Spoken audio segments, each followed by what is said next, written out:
and the omnibus. So I was forced into the Archers when I was a child. And look, it's come back to bite me later on. I'm awash with the stuff. The Archers is the world's longest-running radio show, with more than 15,000 episodes broadcast. Despite being a rural flavour show, The Archers is recorded in the heart of the UK's second-largest city, Birmingham. All right, welcome in everyone to another deep dive. Today we're headed to the charming and sometimes chaotic world of Ambridge. Ooh, Ambridge. Sounds delightful. Well, it can be. Thanks to one of our fantastic listeners, we've got our hands on some audio straight from the source, BBC Radio 4's The Archers. The Archers. A classic. Oh yeah, it's like a window into village life, all its little dramas and secrets. We're basically eavesdropping, but, you know, for educational purposes. I love it. A deep dive into the heart of Ambridge. What could be better? Exactly. We're going to dissect these conversations, see what's really going on and why it matters, not just to the people in Ambridge, but maybe even to us out here. Because let's be real, no matter where you live, small town life has its own special kind of drama, right? Oh, 100%. We're talking about community, those unspoken rules, the way relationships work, and how people just deal with life's curveballs when everyone knows your business. It's that human element. Ambridge might be fictional, but the way these characters react, well, is something we can all relate to on some level. Okay, so let's jump right in. First up, we've got some serious cricket drama brewing. Ooh, cricket drama. That sounds intriguing. It is. Freddie, the new captain, well, he's not exactly winning any popularity contests right now. Oh, why is that? He's just kicked Jolene off the team. Apparently she missed 2 practice sessions. Nets, they call them. Uh-oh, 2 strikes and you're out. You got it. But Jolene's not having it. She's arguing that one of the missed practices shouldn't count because this new rule was sprung on them. Which, you know, fair point, new rule. How well was it communicated? Right, like when does a rule actually become a rule? It's that balance between structure and fairness, especially in a small community where everyone's connected. So what's Freddie's excuse? He's all about the rules, claims he checked with Lily, you know, Lillian. Yeah. And she said the rule was in effect. He even says he can't make exceptions, even for family, since Jolene's a relative. Sounds like he's trying to cover his bases, maybe avoid a tough conversation. You could say that, but hold on, because this is where it gets good. Turns out Tracy, another player, who's actually pretty decent, she missed a practice too. No way. So is Freddie gonna boot her off too? Well, that's the million-dollar question, isn't it? Talk about putting his money where his mouth is. If he's all about the rules, there shouldn't be any special treatment. Oh, this is gonna be juicy. It really exposes the potential fallout when rules are applied too rigidly without considering the context. What do the other characters have to say about all of this? Okay, so Lillian, she was kind of amused by Freddie's tough guy act at first, but now, not so much. Yeah, can't imagine this is what she had in mind. She actually calls him, and I love this, a little weasel on a tangle web, which, I mean, perfectly sums it up, right? It's such a great visual, and it speaks to how these seemingly small actions can have these huge unintended consequences in a tight-knit group. So is Lillian just going to sit back and watch this unfold? Oh, absolutely not. She even hints that she might have some fun with the situation. You get the sense she's got a plan brewing. Oh, and Rex, he's in the thick of it too. Seems like he might have even encouraged Freddie to drop Jolene at first. Interesting. Maybe some history there we don't know about. Could be. But now, with Tracy potentially on the chopping block, he's getting nervous. He realizes this could seriously mess with the team's chances. Oh. So yeah, personal agendas clashing with the good of the team. Classic. It really highlights those shifting allegiances and how individual motivations can play out within a larger group dynamic. Yeah. It's like a mini social experiment. Totally. And then there's Jolene, understandably feeling like Freddie wanted her gone anyway, rules or no rules. Plus, there's this hilarious conversation about whether anyone on the team is actually any good, you know, adding a dose of reality to all this drama. Yeah, like are they really in it to win it, or is it more about the community, the fun of it all? Exactly. And speaking of community, let's shift gears to Claire. She's just been laid off from the dairy. Oh no, that's never good news. No, especially in a small village where jobs aren't exactly growing on trees. She's worried, understandably. She's even thinking about applying to the chicken factory, but it sounds pretty rough. Eddie and Emma describe the bosses as right bullies. Yikes. Not ideal. Not at all. But as luck would have it, Fallon, who owns the local pub, needs help in the kitchen. And Emma, bless her heart, suggests Claire for the job. Sounds like a win-win, right? You'd think so. But here comes Lillian, ready to throw a wrench in the works. No, what she got against Claire? Well, she brings up this E. coli scare from years ago at Bridge Farm, which feels a bit like digging up ancient history, if you ask me.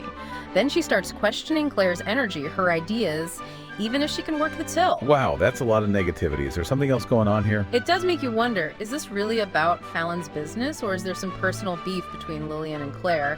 And then Lillian really goes there, brings up ageism, implying Claire's too old. Seriously. Ouch. It's a reminder that these unconscious biases can pop up anywhere, even in the most unexpected places. No kidding. But Fallon, she handles it really well. Suggests Claire submit a CV, like everyone else, and they'll see how it goes. And Emma, she offers to help Claire type it up. Talk about community spirit, right? It really shows the importance of having a support system, especially when you're facing tough times. It's not just about finding a job, it's about having people in your corner. Absolutely. And to add to all this, we hear Casey's got a job interview lined up too, so Claire's not the only one dealing with work stuff. So even in a small place like Ambridge, life keeps throwing curveballs.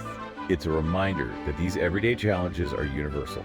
We might not all live in a village, but we all deal with job searches, changing relationships, and the complexities of community life. So true. And speaking of everyday life, we get these lovely little glimpses into what's happening in Ambridge. Preparations for Kira's birthday party, Ed's ordered a red velvet cake, her favorite. Just sweet, normal stuff. I love those little details, those little touches of normalcy amidst all the drama. It makes the characters feel more real, more relatable. Totally. And then there's this mention of George's upcoming birthday, but it's handled very delicately. Makes you think maybe there's some sadness around it, some shared history that's still sensitive. It hints at those unspoken bonds within a community, the way people rally around each other in both good times and bad. That shared history that shapes how they interact. And then Emma checks in on Fallon after Harrison's been away. It's that quiet support network that's always there. And Fallon says having Harrison gone has actually been healthy for them. Interesting, yeah. It challenges that idea that couples always need to be together to be strong. Sometimes a little space can be a good thing, even in the most loving relationships. Absolutely. And then we're reminded we're in the countryside. They're weaning the Texel lambs, emmer they call them. Love that. It brings that rural element to life, those agricultural rhythms that underpin everything in Ambridge. It's like a heartbeat. Totally. And meanwhile, Rex is working from home, still reeling from the whole Jolene situation. And then there's this awkward run-in with Rashelle, who basically ghosted him after his party. Ouch. Ouch is right. Modern dating woes, even in a place like Ambridge. It's a reminder that no matter where you live, those feelings of rejection and social awkwardness are universal. So true. And Lillian can't stay quiet for long. She says straight up that Freddie needs a kick, and guess what? She and Tracy have already rescheduled that team meeting, part of Lillian's master plan, she says. Oh, Lillian, always the puppet master. She's not letting this go. You can bet she'll use this opportunity to teach young Freddie a thing or two about managing people, not just rules. Oh, for sure. So after all this, what are the big takeaways for our listeners? What's the Ambridge wisdom for us all? Well, I think this little peek into Ambridge shows us that even in a place that seems peaceful, there's always something bubbling beneath the surface. The cricket drama shows how a small rule can turn into a huge mess of emotions and consequences, and how everyone's got their own agenda. In Claire's job search, that highlights how easily our personal views, even biases we might not realize we have, can affect how we see others and their abilities. It's a reminder that even in a close community, things aren't always what they seem. Absolutely. And for me, those light bulb moments come from seeing how quickly a straightforward situation can spiral out of control. Like with Freddie, he thought he was just enforcing the rules, but look what happened. And the way people judge Claire, it makes you think, aren't we all guilty of that sometimes? Judging without really knowing the whole story. Right, because everyone brings their own baggage, their own experiences to every interaction. We don't always see things objectively. And that's something to keep in mind, not just in Ambridge, but in our own lives. So why should our listeners, wherever they are, care about this slice of Ambridge life? Why does it matter? Because even though we might not live in a village, those themes, they're universal.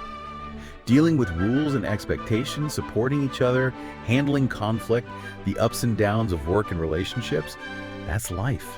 Ambridge just gives us a really interesting, sometimes funny, sometimes dramatic way to look at it all. So well said. It's a reminder that people are people, wherever you go. Exactly. So here's a final thought for you to ponder. How often are the decisions made in your own life, at work, in your community, how often are they really objective? Or are they shaped by things that aren't being said, by personal histories, by hidden agendas? Think about the tangle webs in your own life, the things that might be influencing things without you even realizing it.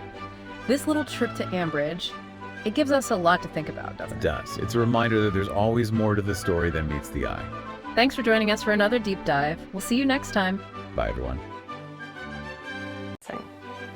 So, what are you doing now? Just getting ready for the next episode. Just And, moving mics around. So, what do you do? I'll do the spot effects on the archers. Are you what we call Foley then? Kind of. Yep. That's, Okay. And these are all part of the paraphernalia of production. yep. That's the ball bar. This one. Yep. That's. I mean, Hayley so wanted to be in their own place when their baby came. It's due in 2 months. Not much chance of that now. But, I mean, it would have been a stretch for him for him actually mind it. Well, I just wish there was something practical I could do to help him get along. I think The Archers has had this immense popularity over the years, basically because it has always very accurately reflected the reality of life and living in a rural community at whatever